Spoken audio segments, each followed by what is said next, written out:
Hi, thank you for joining me in today's video. I want to talk to you about 6 things I wish I knew before traveling abroad for studies. I know there are many of you who have plans or who are dreaming to travel and study abroad. That is very important to dream. But when this is eventually happens, sometimes we are caught up in a situation where we don't know what to expect. And when I traveled to study abroad, I didn't know what to expect. And now I have gone through this, and I'm here to share with you 6 important things you should do, or things I wish I knew before traveling, so you don't have to go through these same mistakes, so you don't have to repeat this. So stick around as we dive in straight to talk about these 6 things I wish I knew prior to traveling abroad for further studies. The very first thing is that I wish I had thought more about my chosen course at the university. When I traveled to study abroad, I didn't really give so much thought as to what I was going to expect in terms of the course outline. Of course, I had read everything on the website, and at the surface level, it looked interesting, and it looked really like what I expected to see. But when I was at the university, some of the things were, not really as per my expectations. So I wish I had taken a little more time and studied the course outline and researched more about the course, the university itself. And when I talk about researching the course, you want to think beyond just your course. Think about how much it's going to cost to study at that university and to do that particular course. Every university is going to vary in terms of the tuition fee and for a particular program. So if you're going to study like an MBA, for instance, the fee might vary from one university to another. The same fee you may have at Cardiff University, for instance, which is in Wales in the United Kingdom, might be different from how much you're going to pay in maybe a school in England. Let's say, for instance, City University of London. The same program would obviously be different. So know what the course fee is, or the tuition fees is for that university, and any other associated cost. Also, I wish I knew, how the study time was going to be, because then I would have planned more around how to use my extra time. So when I was preparing to travel, I thought it was going to be study, morning till evening. But interestingly, I realized that I had to be in class just for 4 days, and then I had 2 extra days of the week to myself. So I didn't plan on how to use these 2 days, and so it was quite difficult for me to improvise. So as you prepare, think about how long you're going to be in class every week, and even in a given day, how long are you going to be spending in a class? You can always get this information on the website. Write to the university, speak with someone, and let them educate you on these things. It's very important to be well informed about your course, so that you can know what to expect, and also so that you can plan and utilize your time effectively. So if the tuition is going to be too high, you may want to consider other options. And if you're going to have so much time in your hand, then you want to plan what to do with that extra time ahead of time. And if you know what to expect, then the experience is going to be very fun for you. The second thing I wish I knew prior to traveling abroad for further studies is accommodation, lodging. These are things I didn't really give a lot of thought and attention to. So when I traveled, most of that was unfolding almost, I would say, spontaneously. Like, I didn't really have a plan as to accommodation. I had found a house, and I didn't really think about what other options might be for me. So accommodation is very important. When you're thinking about accommodation, think about the cost of your accommodation, and the cost is going to be determined by a number of factors. First, is it on-campus accommodation? Secondly, is it off-campus accommodation? And thirdly, is it a shared accommodation? So the cost is going to evolve or revolve around these 3 factors. If it is on campus, they tend to be very expensive.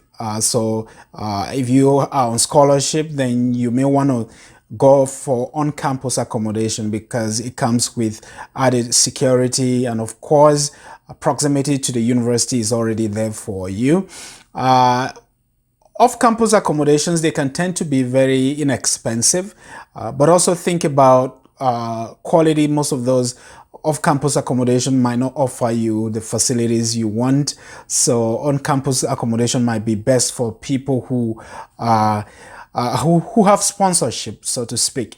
And also off-campus accommodations, you may have options where you can be able to rent an entire house and share among other friends. So if you're someone who's traveling with a group of friends that you can always make arrangements for off-campus accommodation. But think about distance to the university. Proximity to the university is very important. You don't want to be rushing to lectures and covering a longer distance, and sometimes having to pay maybe a taxi service to attend lectures. That can be very expensive. So be wise in considering what option works best for you. And like as they say, don't be a penny wise and a pound foolish. So make sure you don't take a place that is very far away from the campus, as you may end up spending so much to attend lectures in taxi fare and all of that stuff. When it comes to accommodation as well, one thing I never thought about was proximity of the accommodation facility to other amenities, social amenities. Talk about maybe grocery stores and shopping malls and even the gym and all of those other facilities, going to the doctors. So those are some of the things you want to consider as you are choosing your accommodation. Think about proximity of your chosen accommodation to these facilities. It's not just the university, but you want to take a place where you have all of these things around you, so that you're not wasting time shuttling between your lecture halls and grocery stores and all of that. I was lucky, even though I didn't plan for this, where I lived when I studied for my master's degree. I basically would leave from the lecture hall and walk through the grocery store and pick up my groceries and walk to the house. So it was on my way from the lectures. So it was quite easier for me. So it may not be the same for you if you don't plan. So this is something you want to plan. Research the area. So, and one thing I also want to encourage you is that don't be under pressure from the university to take on-campus accommodation. And even if you do have to take on-campus accommodation, I would prefer, or I would advise, that you don't pay maybe a month upfront. Just make a deposit, which is going to be fine. And so when you arrive, you have an option in case this doesn't work well for you. You can always move out and move to something better. And so plan your accommodation ahead of time so you know what to expect. And the next thing I wish I knew prior to traveling abroad for studies, which is of course number 3, is that I wish I had taken the right things along with me. I was so excited when I eventually got this opportunity to study abroad, and it was a dream come true. And so I was so excited, packing up books and packing up food to an extent I forgot that I needed to get advice or seek advice, and I didn't look out for videos like this one to see what could be helpful when it comes to knowing what to take along.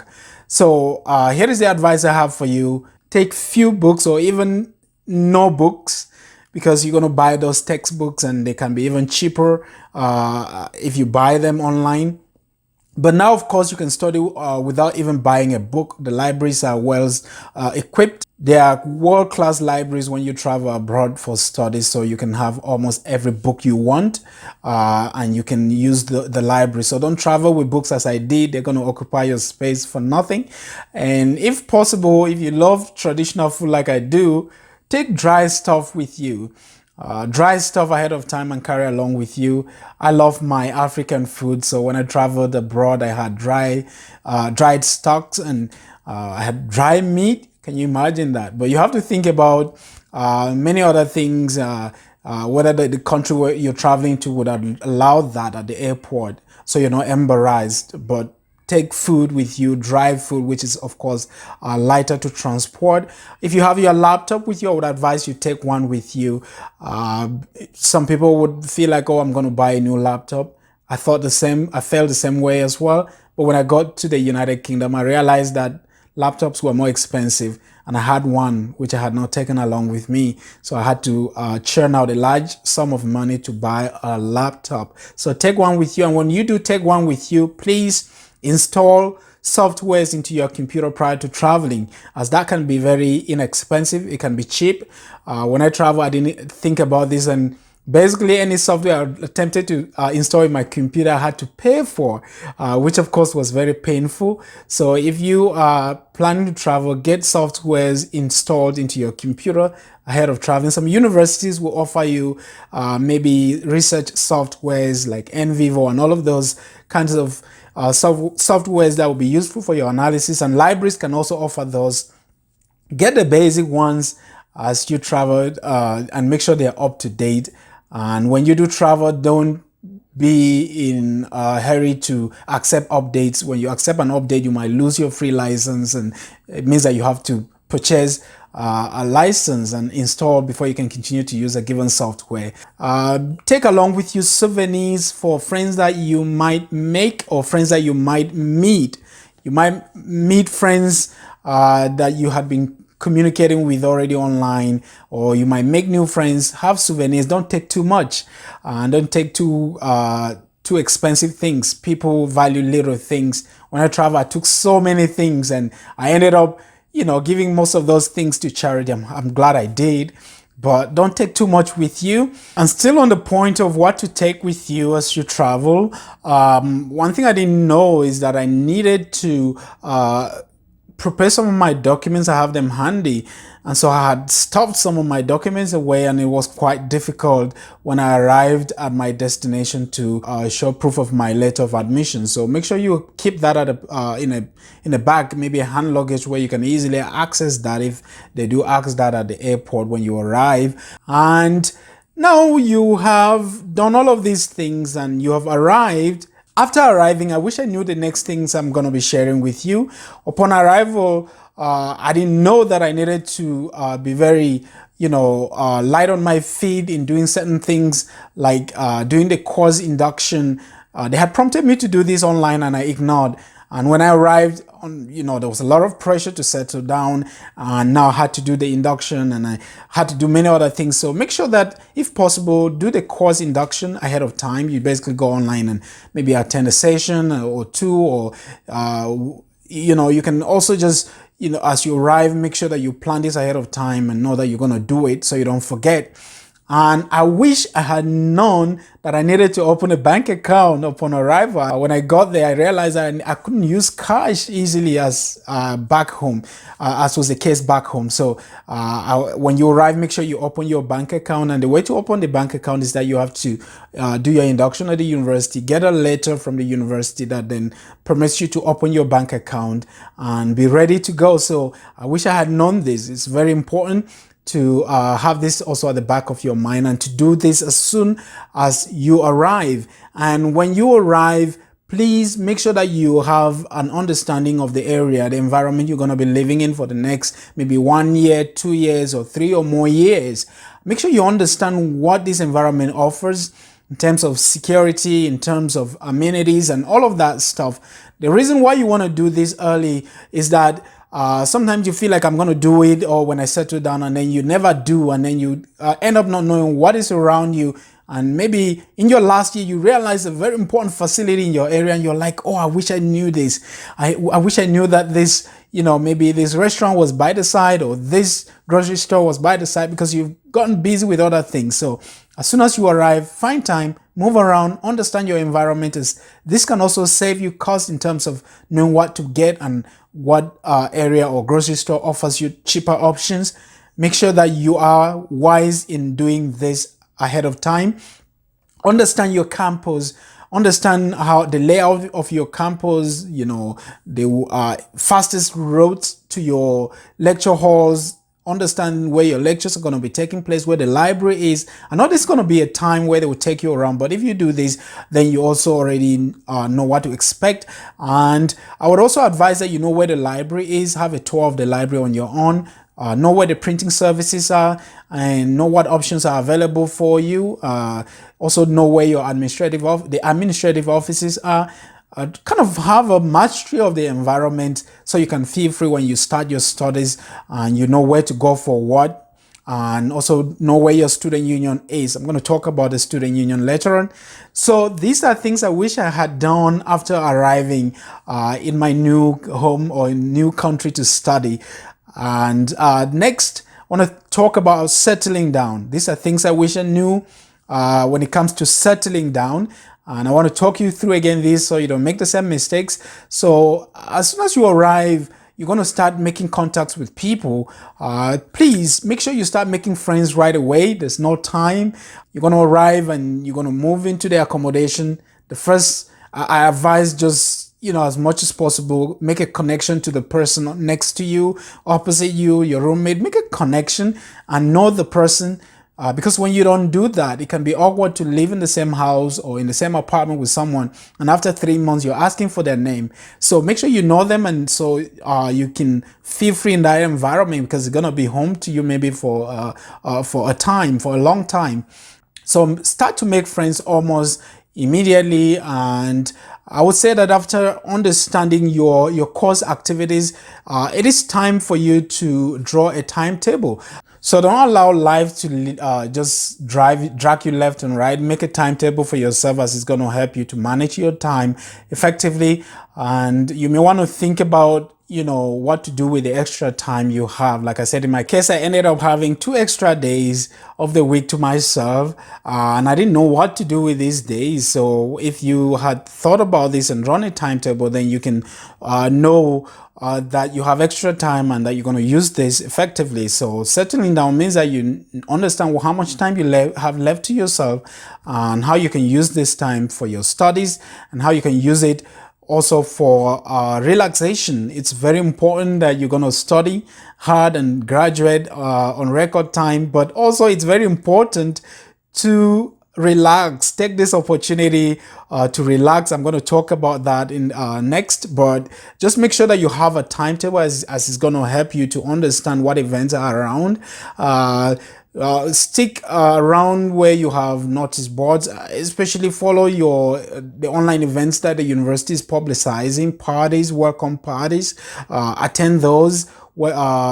Just try as much as possible to make the most of the time you have. It's very short. Before you know it, that 1 year is going to be over, the 2 years are going to be over, 3 years are going to be over, and you're heading back to your home country. So make the most of your time, attend all those welcome parties, attend all those induction events, and just take advantage of these great opportunities the university is offering you to network with other students, international students, and just enjoy it while it lasts. And of course, the last thing I wish I had known before traveling abroad for studies is that I wish I had known that I needed to make the most of my time as a student.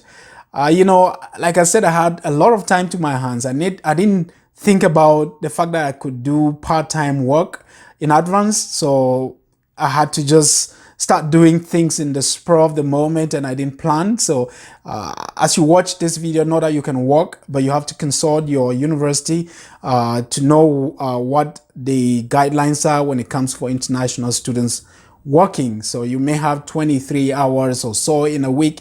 Make sure you can utilize those hours effectively, but manage your time. Don't let this interfere with your studies. Make sure you're making that extra money, but also making progress with your studies. I wish I had known that. And I wish I had known that through the university student union, I could get more opportunities. So I didn't know I needed to register. When I registered with the student union, it was already about 4 months into my course. And when I did register, I started to get jobs, maybe 1 day, 2 days jobs through the student union, and I would do these and they would pay me some money that was essential or very vital in covering part of my living cost. So make sure that you know this, and very important, register, and they will have place on their website where they advertise jobs, or even an app. So download that into your phone and just make sure that you're using your time effectively. And also, I wish I had known that I could travel. I was in Cardiff in the United Kingdom. I did travel at some point towards the end of my course, but I didn't know I could have traveled more, traveled to other European countries, which was quite easy to do when the UK was in the EU. It was very easy for me to travel. Some of my friends got the Schengen visa and they were able to travel and go to Paris and go to other places, but I didn't know this. So I wish I had known that. Because the thing is, you need to plan ahead of time, plan your budget and everything in order to, travel and see places. I did go to Scotland, which was really great, and I traveled also to England, and I was all over the place in London. But if I had planned ahead of time, I would have gone to more places. I would have gone to almost every city in the United Kingdom. Because you do have time sometimes where you're studying and you can't travel back to your country because it's too expensive. So what are you doing with our free time? Travel and see places. And I wish I had known that I could invite my spouse to travel and visit with me, which was quite easy to do as a student. So if you're married or if you have a better half, make sure that you invite them ahead of time and have them apply for the visa while you still have a lot of time on your student visa. The reason why you want to do that early is because if you do it with just maybe 6 months left on your visa, chances are high that you're going to be refused a visa, your spouse is going to be refused a visa. So do it ahead of time. And I wish I had known that I could explore postgraduate opportunities. I mean, post-study opportunities after completing my master's degree. I wish I had known that I could, apply for opportunities to stay. I know those were limited in the United Kingdom, but now they have a program where you can stay in the UK for 2 years after your studies. So make sure you know this ahead of time and you can plan and take advantage of that. Because sometimes if you go back, coming back might be very difficult. But don't stay illegally. Don't extend your study visa. If you're going to take one thing from me, please never exceed the time on your study visa. They are going to be reminding you if you're in certain countries that your study visa is going to expire. Please make sure you don't extend or exceed the days or the time on your study visa. If you have to do that, please make sure that you reach out to immigration and make it formal. Because if you do that, it might be very difficult to come back if you reapply to enter that country. So these are the things, 6 things I wish I knew before traveling abroad for studies. I know I've not covered everything here. If you have some other things you wish you had known prior to traveling, if you have that experience, please put them in the comment section and let's keep learning. And I hope this was helpful to you. And if it was, please press the like button, share this video, and pass the word across, and may God bless you.